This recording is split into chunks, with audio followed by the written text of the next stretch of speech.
it's an important model. And you don't have to use transformers just for large language models. You can use them in other research. There are vision transformers being used for vision research.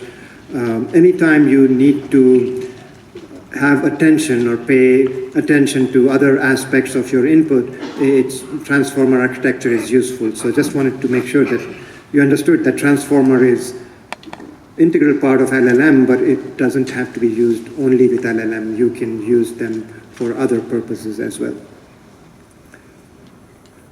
So next I'm going to talk about 3D Gaussian splatting, which is not a neural method.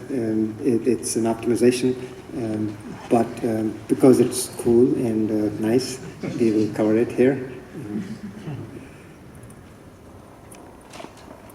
So you've seen these images probably, pretty mind-blowing. You can take 50 pictures of something and then run them through this process called Gaussian splatting, and then they're rendered in real time, very quick, once you have kind of optimized it. So what nobody talks about, this optimization step is slow. It takes a lot of effort to convert that, what you have. But once you have it all kind of trained, you can render them. The rendering process is pretty efficient. It's essentially splatting Gaussians, and literally. And then you can dive through that. So you can think of it as dots in 3D space. So essentially a volume of whatever scene that you have captured. So it's everywhere. You must have seen these images. It was the craze last year. You can think of splatting as you're taking a 3D space and a point in 3D space that has some color value and some opacity, and then just using the depth of that particular pixel, you can rasterize it. And when you rasterize it, essentially that process is called splatting. And that's all it is. But what is a Gaussian? What is a 3D Gaussian?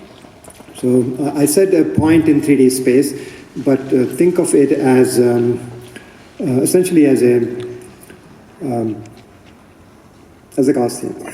So you're seeing Gaussian, you're seeing Gaussian, what we call the normal distribution, which goes up like this. That was in 2 dimensions. And you have 2 of those. You can think of them as kind of projecting in the X, Y, and the Y, Z space. So it's a nebulous ellipsoid, essentially. So Gaussian, you will, if you saw the normal curve, you have mean in the center, and then all the values kind of drift off towards the extremes.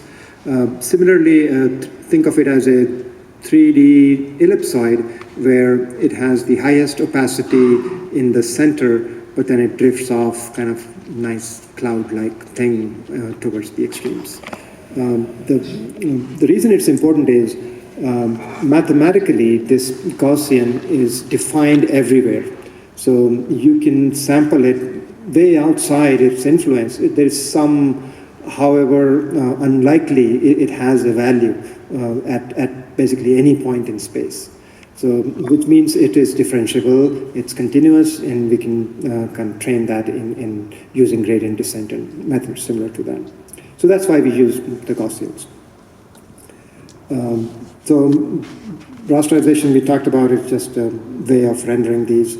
So the Gaussian, you can think of this again as this cloud-like ellipsoid. And then position, and they all start out as kind of spheres, but then you have this covariance matrix that stretches them in different dimensions, and it's a scaled 3D sphere, which makes it an ellipsoid. The color and the opacity value, alpha. So then we can combine these Gaussians in different ways.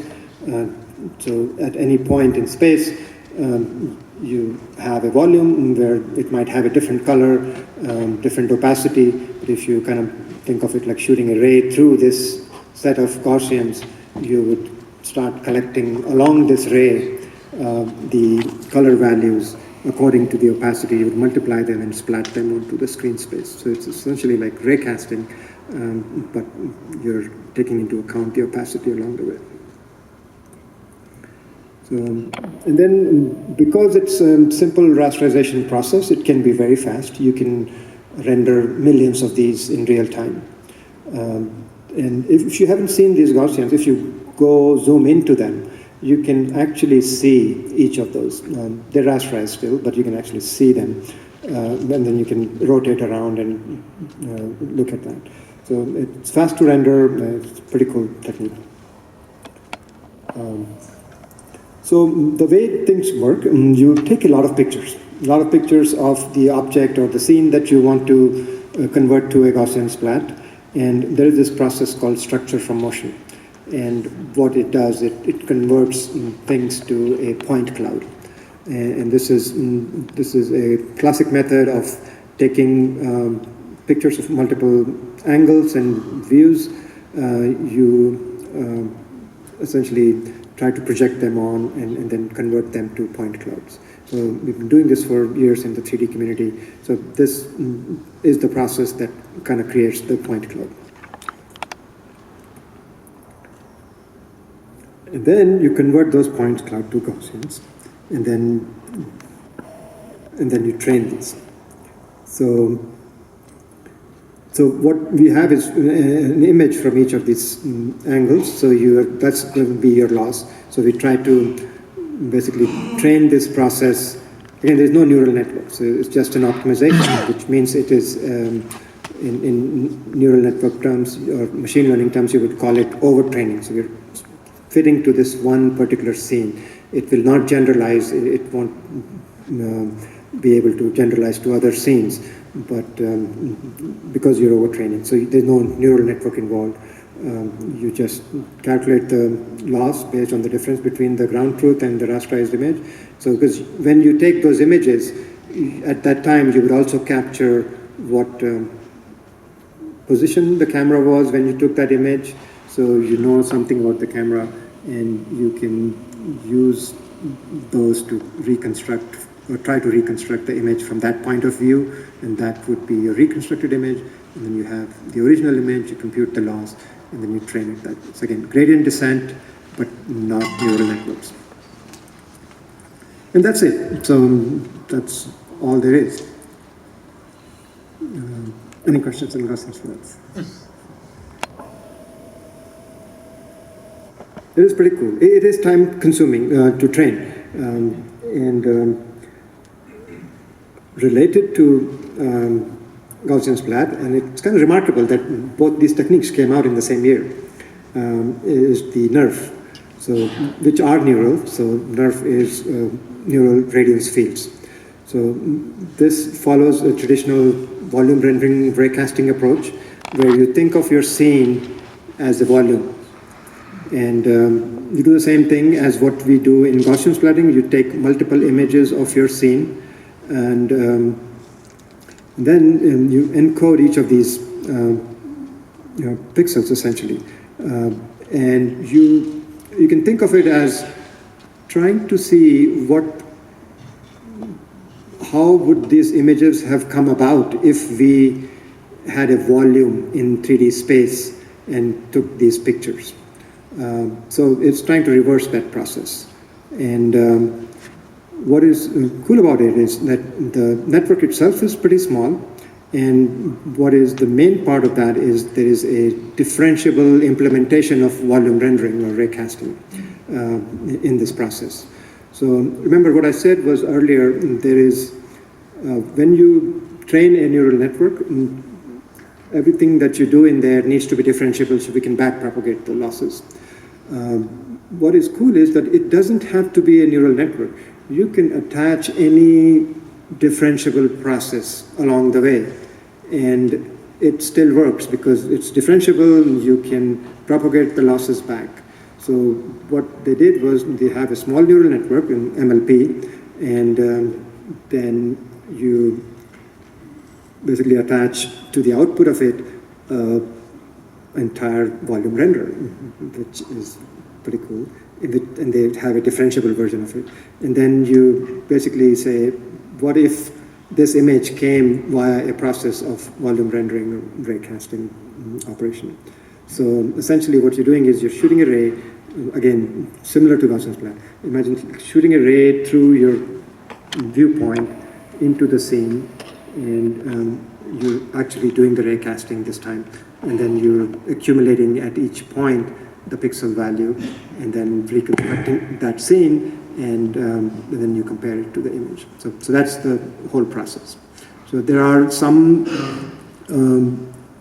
cool things about the instant nerf paper. What they had done was they highly optimized this. They use a positional encoding that made it faster to train, and they kind of was able to fit the entire MLP into a fused kernel on the GPU. So that made it like really quick to render. So again, I'm just going to go over some images from the paper, original paper, about how nerves work.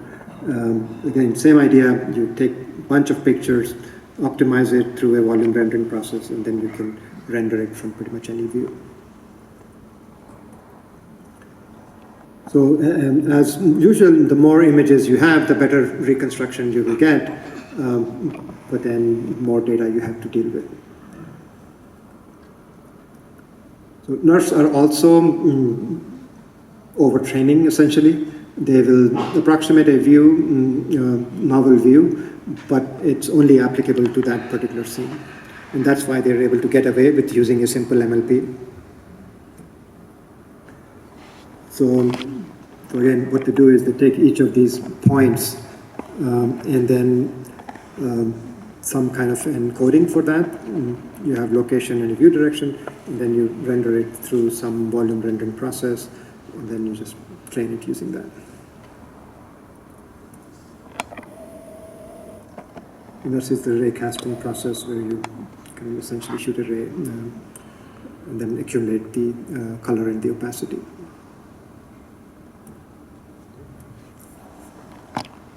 Okay, so then because the entire process needs to be differentiable, this whole volume rendering process is differentiable in this case.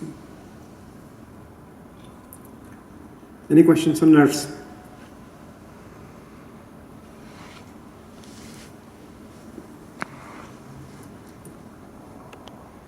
All right, so next we'll talk about diffusion models. How many people have used stable diffusion or something similar to generate images? That's awesome. And if you have used the Discord server, or if you have other DALI-like model, which is built into ChatGPT, it's pretty cool. So the way that particular process works is think of it as a process from thermodynamics, where you have a gas that essentially, if you leave it by itself with no pressure, over time it will diffuse away to nothingness. So similar process, you can think of it as like for images, where you start with an image and you add a little bit of noise to it, and based on what we saw earlier, we can recover that image pretty nicely using traditional neural networks, because it's just a little bit of noise has been added to that. And then what we can do is we can add a little bit more noise, and then we can learn this other next step, and keep doing that until you're left with nothing but noise. But because we recorded all these small little steps, we can go back from this pure noise to the original image. And that's the simple intuition behind the diffusion model. So now we have this noise. It's noise, but it's a particular noise that will take you back to this watermelon picture in this example.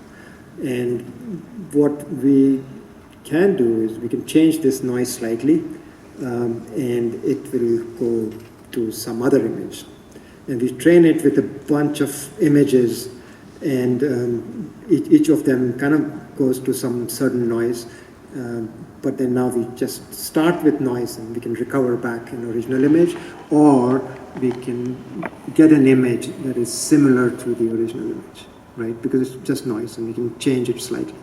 So in reality, what you're doing is, what we talked about earlier, is trying to match noise to an image. So your images that you initially trained with, they are your data. And this noise is Gaussian noise. And so you are trying to map this Gaussian normal distribution to whatever your data distribution is through this latent space encoding. So it's very similar to what we talked about during the autoencoder thing, except now you are dealing with images, you have this Gaussian noise process. There are some other techniques in there to make this training easier. So, because you can imagine this, each of these steps, the smaller the step you have, the better the reconstruction would be, but it's also going to take much longer. So there are some tricks people have invented over the years to kind of speed this process up. Can we jump a few steps and still get a nice image out, the quality of it. And it works. And there is a related process called flow matching. And what that does is it's capable of essentially mapping any two distributions. The beginning distribution doesn't have to be normal or Gaussian.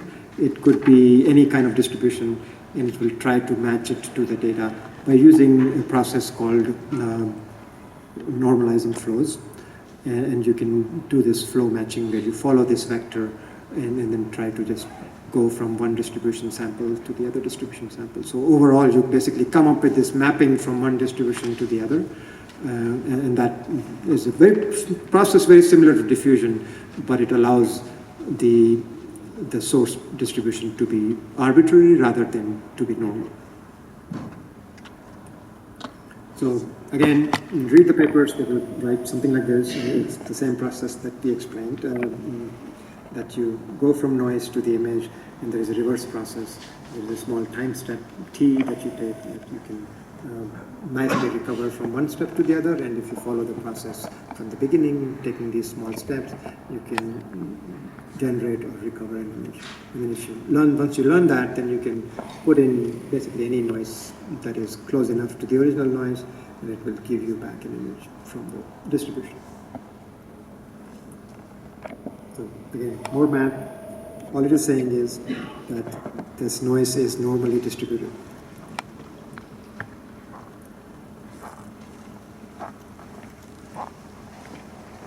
So then the training just follows a mean square loss between the source and the ground truth. So that is all well and good. I think so.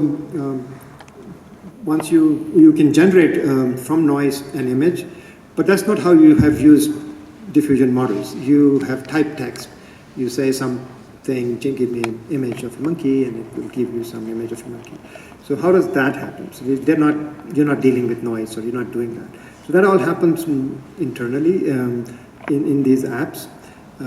If you have not tried it, download something called Comfy UI. So Comfy UI provides a nice artistic little interface to diffusion models, and you can change a bunch of things, and you can guide them. You can provide extra information that you want an image of a chair, but I want the chair to kind of look like this one image of chair that I have, and it will follow that.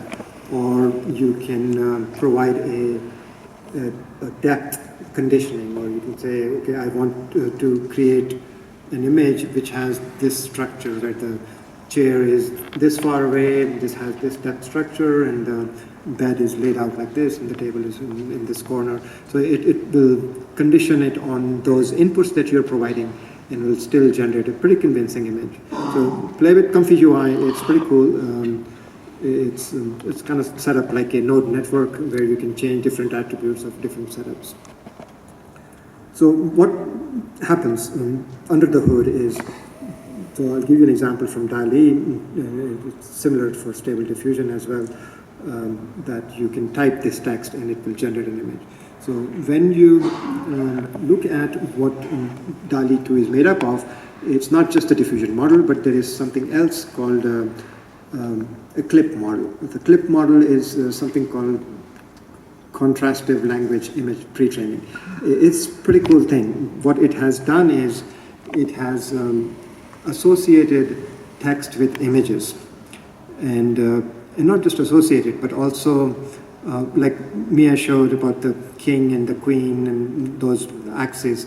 It is contrastive in nature, which means that similar things are close together and dissimilar things are farther apart. So this kind of like pushes them farther apart and then brings the similar things closer. And all the time when you were entering the street lights and the staircase and the captchas, they were training this model. So they have this model. So you can, basically it's a labeled image model. You type something and it will give you that. So that's one part of the DALI model. And the second part is the diffusion model itself that generates images from noise. And the third part is this transformer-based text conditioning.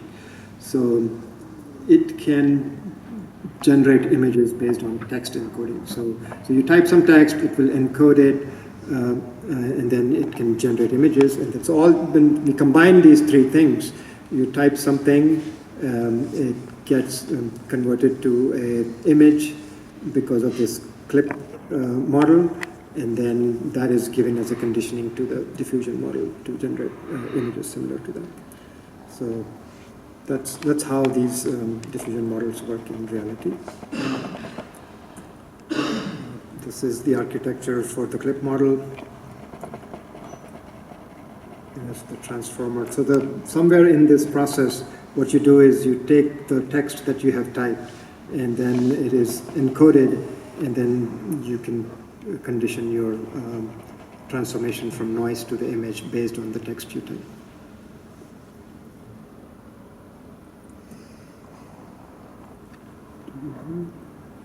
Okay, so that's most of the things that we wanted to talk about in more of a technical part of it. I also wanted to cover some of the things that you will encounter, like there's going to be ethical issues in AI. You see that already because it's trained on data that is mostly Western civilization centric. It can amplify the biases. It also, there's a lot of privacy and security concerns. We don't know where these large companies got the data from. It's not disclosed. So there's issues there about misuse of private data. There's obviously a lot of concern among people about job displacement, what is going to happen. There is accountability issues when things go wrong, and as you know, probably one of the Google models, they went horribly wrong in generating images. Who is responsible for it? Is it the data? Is it the researchers? Is it the people who put that into practice? Is it user? We don't know, and there is no explainability, like how is it doing what it is doing. You can't go back to a particular node. Like if we found an image that is violating some copyright, we can't go back to where it is being added. Once you have the model, it's hard to tell because these are large, complex models, right? And then, of course, benefits won't spread evenly because not everybody has access to computers, not everybody has access to these models. So there's many things that can go wrong that probably need some regulation, but not over-regulation. There are all these issues that will come up. You can read about them more in this slide. So just to summarize what we covered, a lot of things, they'll give you enough of a starting point to go over. There are more courses later in the week. There are papers related to the things we talked about. So I think it should give you enough confidence to understand the terms, what the basic models are, what people are talking about. And then also, like if you look at the Colab notebooks, you should be able to apply them and then actually do the work. So I think sitting in a classroom and learning is great, but I think it's no substitute for going and trying things out for yourself. And I think all the Colab notebooks have small enough models that you can run them in 2-3 minutes at a time. And then we talked about what you need to worry about in practice. Again, work like a scientist, make some hypothesis, experiment. If you try to change too many things and just want to get something out, you're not going to win. So I think you have to make changes and try to reason about them and then record them, repeat. Just work like a scientist. A lot of things we did not cover. There's a lot of things happening in this world. Cloud-based training, machine learning ops is a whole new job category now. Local training for clusters. So all these toolkits, TensorFlow, PyTorch, they come equipped with streaming data into this network so you can train without having to exhaust your memory. They take advantage of the GPUs automatically, even if you have multiple of them connected at the same time. We didn't cover any more visualization techniques. There are other methods other than neural networks. They work well enough for many, many problems. And then we didn't cover reinforcement learning in detail. It's a whole new sub-area. Not new, but it works pretty well for games kind of things, and especially in 3D learning, and walking, and all those kind of training. It's a pretty good setup. It's a different way of thinking about it. And then we should cover more theory, maybe, but every time people ask me to cover more math, when I talk about math, then I can see people eyes glaze over. So people want to learn more math, but not really. And then what we covered again was part of the whole cosmos of machine learning AI. We did data analysis until model training and exporting the model and doing inferencing. But there's a whole big world out there. I'll leave the slide in there. You can look it up. There's more careers and job opportunities in those areas. You don't have to be a researcher. You don't have to be on the latest model. Most of us don't have access to large amounts of data, but we can still do meaningful things with these models. So again, all these things overlap a little bit. New kind of jobs open up all the time. So again, take a look at where you are, where you want to move to, what kind of things you want to do, and you build up a nice kind of building blocks for your learning, and then you can add more things on top to transfer into one of these things. And there's more to learn, obviously, and then I'll leave you with some kind of pointers where you can get more information.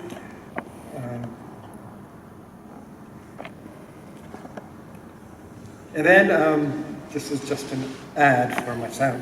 I am an editor for this special issue on generative modeling. So if you are writing an article, want to write an article, somebody you know wants to write an article, send me that information. So this is a long process. It's a kind of, but we have a deadline for September. It's going to be just a compilation of some new research on generative AI. And with that, yeah, thank you very much for listening to us.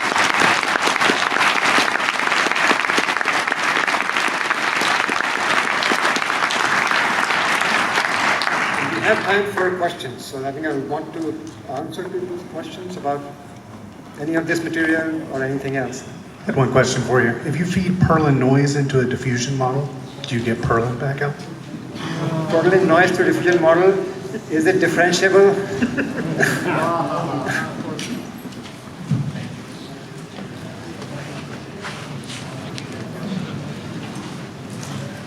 Not so much a question or a comment. Would you mind switching it back to the QR code? I've seen some people take pictures and maybe they miss the opportunity to get the notes.